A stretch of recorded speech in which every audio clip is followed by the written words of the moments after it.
चौमिंग मुझे समझाओ ये तुम्हारी क्या हरकत है। लियो अगर तुम एक लड़की हो तुम्हें मारने से पहले मैं तुम्हारे साथ मजा करना चाहूंगा। के बाद लियो की नस चढ़ जाती है गुस्से में बढ़ती और कहती है मैं उससे पहले तुम्हें मार डालूंगी। फिर लियो की तरफ एक हमला आता है जिसके कारण वो दूर फेंका जाती है। लियो कहने लगती है आखिरकार तुम कौन हो। सवाल आता है चौमिंग तुमने बहुत बढ़िया काम किया तो डीमन कल्ट की डिसाइपल हो ना। चौमिंग तुमने डीमन कल्ट के साथ हाथ मिला लिया। चौमिंग तुमने एकेडमी को धोखा दिया है और डीमन कल्ट के साथ जाके मिल चुके हो।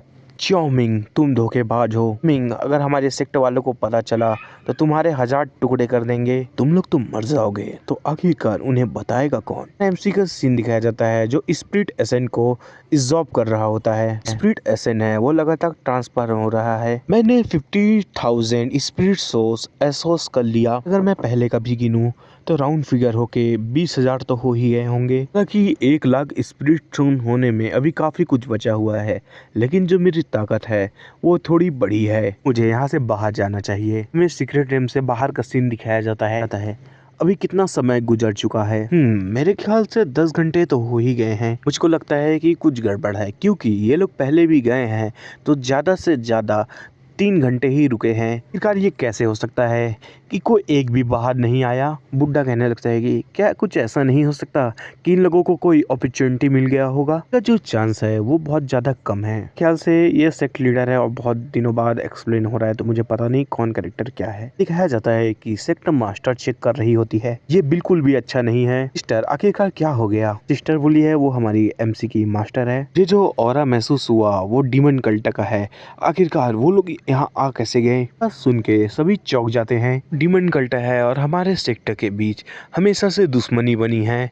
वो लोग जो कुछ भी करने वाले हैं वो तो अच्छा नहीं होगा। आखिरकार हम लोग क्या ही कर सकते हैं क्योंकि हमारे ऊपर तो सिर्फ ये है कि हम लोग अंदर भेज सकते हैं और उन्हीं को बाहर निकलना होगा और उनको बचाने के लिए और किसी को भेजा नहीं जा सकता। सेक्ट लीडर पूछने लगती है कि मुझे बताओ इस बार कौन डिसाइपल है सबसे ताकतवर जो इसमें गया है। लिम लुई जो कि कॉम्बैट पावर में जिसका सबसे हाईएस्ट है मतलब वो लड़की जो शुरू में फाइट करते हुए हमें दिखाई गई थी कहने लगती है वो अकेली है इसलिए उसे दिक्कत दे सकता है उन लोगों को संभालने में। हाँ वहाँ एक और नया डिसाइपल है वो मेरा नया डिसाइपल है चैन डाओ। फिर कहने लगती है हालांकि ये मैं मानती हूँ कि वो एक अनोखा है लेकिन ऐसा तो नहीं हो सकता कि वो कुछ कर पाए। क्यों क्योंकि उसका कल्टीवेशन बहुत ही ज़्यादा कम है। सुनने के बाद सभी लोग कहने लगते हैं कि हमें क्या करना चाहिए। हम लोग उन लोगों को मरते हुए तो नहीं देख सकते। फंसे हुए डिसाइपल हैं हम लोग किसी भी तरीके से उनका मदद नहीं कर सकते। सेक्टर मास्टर कहने लगती है चलो इंतजार करते हैं और देखते हैं अगर हमारा युवा एकेडमी कोई भी नुकसान झेलता है तो इस बार मैं डीमन कल्ट को ऐसे नहीं जाने दूंगी। अब हमें वापस डीमन सेक्टर वालों का सीन दिखाते हैं। लुई उन लोगों को मारने के लिए आगे बढ़ती है। तुम अपने आप को कुछ ज्यादा ही समझती हो। पल में दिखाया जाता है कि उसके हमले के कारण वो पीछे चली जाती है। पीछे जाने के बाद वो संभल जाती है। गलत है ये जो फॉर्मेशन है ये मेरी स्पिरिचुअल एनर्जी को कुछ ज्यादा ही खींच रही है जिसके कारण मैं इससे लड़ नहीं पा रही। पीछे से एक डीमन सेक्टर वाला कहता है जाओ इनके ऊपर हमला करो क्योंकि जब तक ये फॉर्मेशन है तब तक ये लोग हमारे सामने कुछ भी नहीं है। लोग आगे बढ़ने लगता है और कहने लगता है सभी लोग आगे बढ़ो और किसी एक को भी जिंदा नहीं रहने देना। डीमन सेक्टर वालों तुम लोग कितने कमीने हो। तुम्हें जो होंग यू है वो तुम्हें नहीं छोड़ने वाला। ये हम लोगों के लिए सब खत्म हो गया कोई हमें बचाने नहीं वाला। डीमन सेक्टर की लड़की होती है वो कहने लगती है कि चैंडाओ कहाँ है मुझे बताओ। चाओमिंग कहने लगता है कि मुझे नहीं पता मैंने उसको यहाँ देखा ही नहीं है। चिंता ना करो वो कहीं नहीं जा सकता।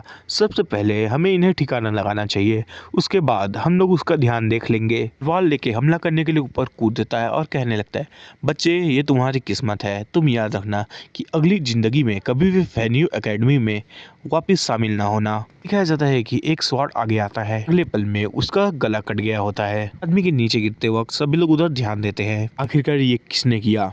ये मैंने किया है। हमारा एमसी आ चुका है। फीमेल डीमन कल्ट वाली कहती है कि चैन डाओ। चाओ कहने लगता है कि ये बहुत बढ़िया बात है कि तुम यहाँ मरने के लिए आ गए हैं। तुमने हमारी मेहनत बचा ली वरना हमें तुम्हें ढूंढने जाने पड़ता। और यहाँ से बाहर निकलो और जल्दी मदद ढूंढ के यहाँ आना। हमारा एमसी आगे बढ़ता है और कहता है इसमें कोई जल्दी की बात नहीं है। वो अपना कदम फॉर्मेशन के पास ले चलता है। मतलब फॉर्मेशन के अंदर आ जाता है। बात कहता है चलो सबसे पहले इनके साथ खेलते हैं। नहीं ना आओ यहाँ, मैंने तुम्हें बोला है यहाँ एक फॉर्मेशन है जो एनर्जी खींचता है। एमसी आता है और इवल फेस बनाते हुए कहता है आखिरकार हम इनके साथ कैसे नहीं खेल सकते, जब इन्होंने गेम शुरू किया है तो हमें तो खत्म करना ही पड़ेगा ना। अगर हमें इनके खेल में इन्हीं को हराना है तो हमें इसमें आना तो पड़ेगा। ये लोग चौंक जाते हैं और कहने लगते हैं चेंडाओ तुम कर क्या रहे हो। दूसरा व्यक्ति कहने लगता है मुझे पता नहीं ये क्या कर रहा है, लेकिन इसकी हरकत देख के मैं शॉक हो चुका हूँ।